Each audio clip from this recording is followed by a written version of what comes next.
He shook my hand. Firm grip, false confidence, sweat at the temples. He didn't recognize me from the photo on the website. Most don't. I keep a ghost profile. Let the CEO play frontman while I sign the checks from the shadows. But he should have known better, because I recognized him instantly. Same smirk, same designer stubble, same silver watch I saw glinting in my bedroom mirror while I pretended to sleep. His name was Mark, and my wife had moaned it like a prayer less than a week ago. He smiled at me now, oblivious. I returned it, cold, polite, dead behind the eyes. That was the moment I knew I wouldn't just destroy him, I'd make him understand. I found out by accident. A message popped up on her laptop while I was booking our anniversary trip. Miss you already. Same time tomorrow? No name, just initials, M. I stared at the screen. Not shocked, just still, like something had been confirmed rather than discovered. I scrolled. Threads of messages. Discreet, sloppy. They never expect the quiet ones to look too closely. A week earlier, she told me she needed space, said I was distant, said she wanted to feel seen. She cried when she said it. Now, I knew the tears were camouflage. And I said nothing. I just memorized everything. I didn't confront her. I didn't scream. I simply closed the laptop, booked the trip anyway, and started building the trap. I learned his name that night, Mark Davis.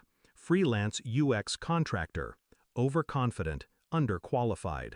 He didn't know I read every email HR sent, didn't know I had already reviewed his resume 2 weeks before he got the offer, didn't know I had already approved it, because I had plans. I watched him through security cams during his onboarding, watched him flirt with the receptionist, watched him brag during lunch about the boss never being around. He had no idea he was already living on borrowed time. My wife? She kept playing the same role, loving, apologetic, distant.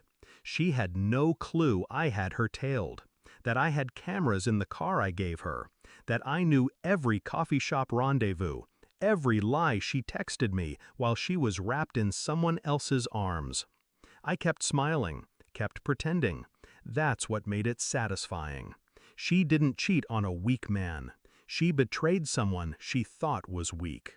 He walked into the Monday strategy session late. I was already in the room, not in a suit, not on the agenda, but there. The room fell quiet.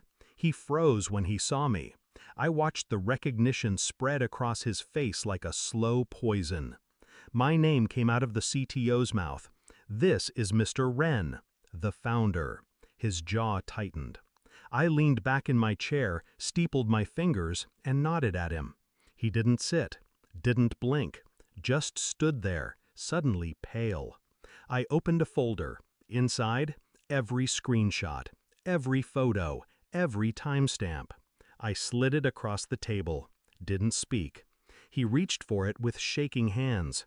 His lips moved, forming a soundless apology to no one. And I just watched him, not with anger, with precision, because this wasn't rage, it was justice, delivered cold.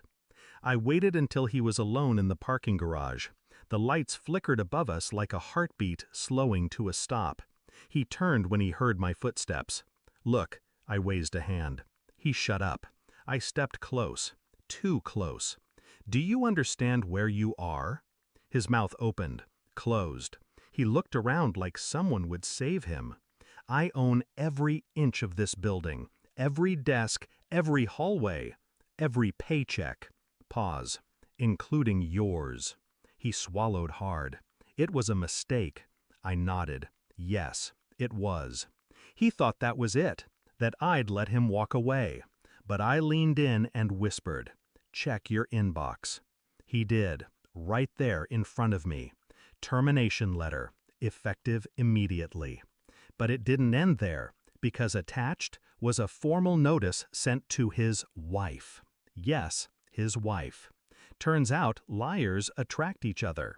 She knew nothing. Until Now. His face crumpled. I walked away, didn't look back. She asked me that night why I was so quiet, why I'd been distant lately. I looked at her, really looked, and realized I felt nothing. Not hate, not heartbreak, just clarity. I smiled. Just tired, I said. Then I kissed her forehead, packed a bag, left the keys on the counter. She wouldn't understand the silence, would panic when he stopped responding, would scream when the truth found her inbox. But I wouldn't be there. I had already left, long before my body did.